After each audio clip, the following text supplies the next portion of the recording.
mo nga nagsuswimming ka sa chocolate kapag ka ito ang tinikman mo. Kaya today, gagawa tayo ng chocolate pool cake.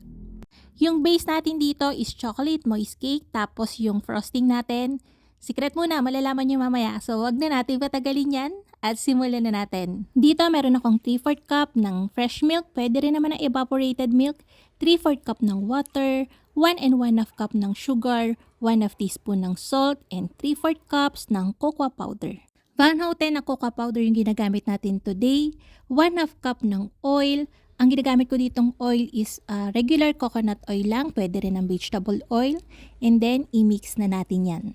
Same lang naman to halos dun sa chocolate moist cake recipe natin before, kaya lang hindi tayo maglalagay today ng egg, and yung liquid natin, instead na 1 cup ng milk, hinaf natin yun, naghati tayo ng water.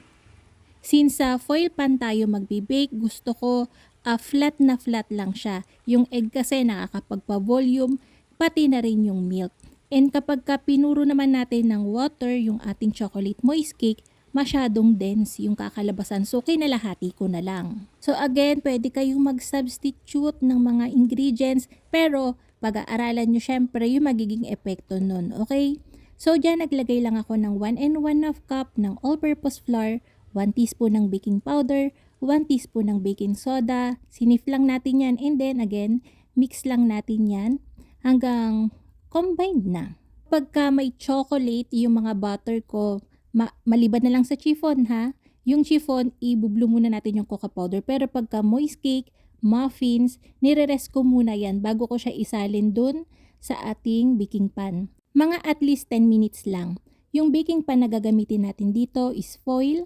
Tapos meron siyang diameter na 7 by 2.5 almost. Hindi siya umabot ng 2.5. Ganyan lang.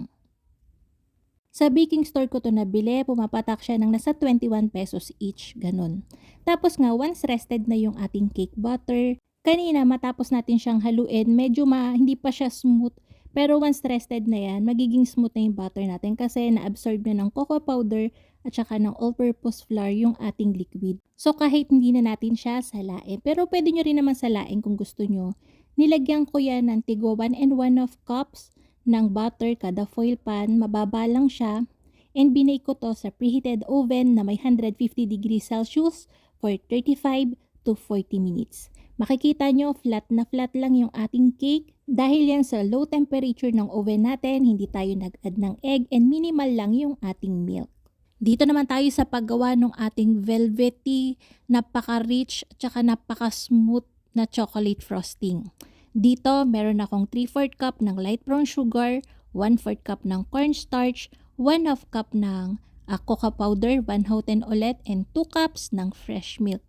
Haluin natin yan hanggang well combined. Patay pa yung apoy nito. Nag-switch nga ako sa spatula kasi ayoko magasgasan yung kaserola ko. Sayang naman.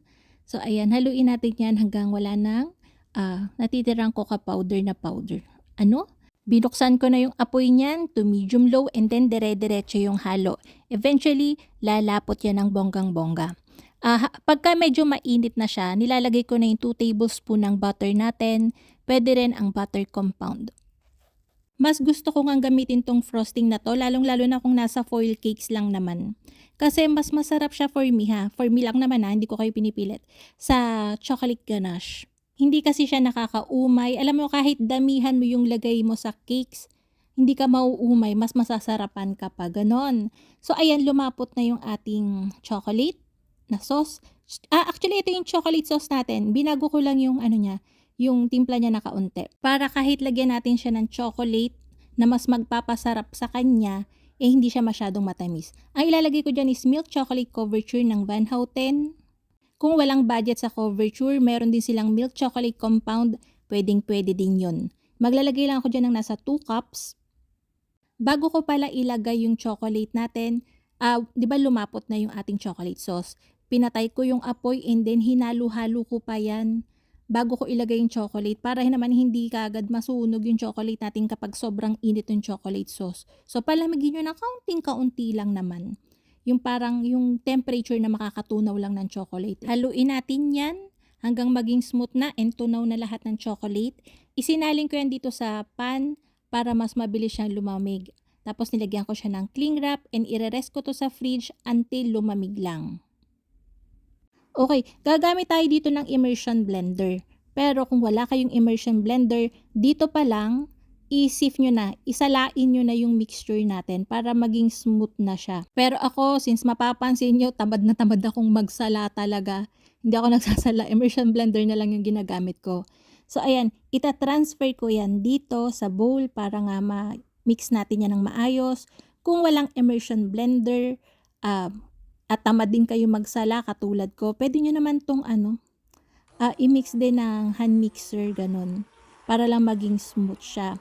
And pagka hindi nyo kasi to minix, sobrang lapot niya, ganun, hindi siya mag-uus dun sa ating chocolate cake.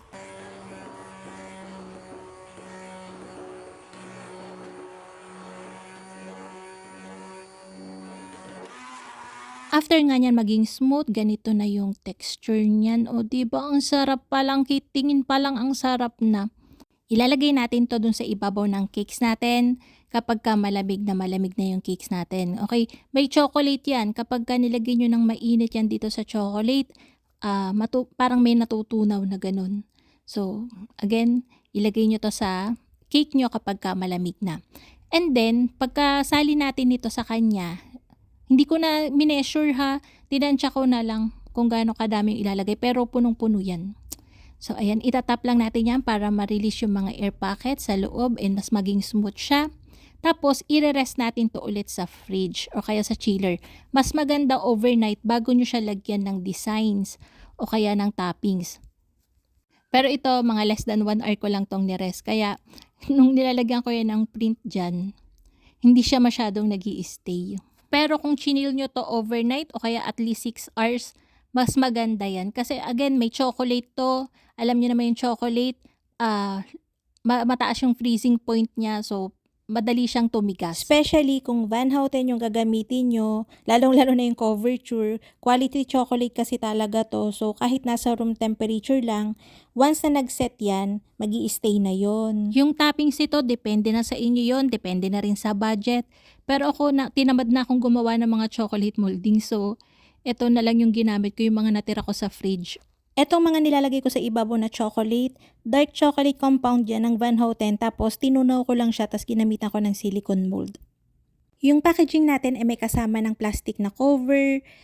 Again, binili ko to sa baking store, hindi ko to binili online, pero hanap na lang din kayo o kahit ibang size na lang na available sa inyo. Ganyan yung itsura niyan kapag nasa room temp lang, talagang nag-uus yung chocolate natin. Hindi ito yung ginawa natin today, kahapon ko pa yung video, ito yung ginawa ko kahapon. Ay ako na kasing kutsarain to, sayang, bebenta ko na lang. So ayun na nga mga kalutong tinapay, sana'y nagustuhan niyo ating video for today. Magkita-kita tayong muli. Ito pong muli ang lutong tinapay. Bye-bye!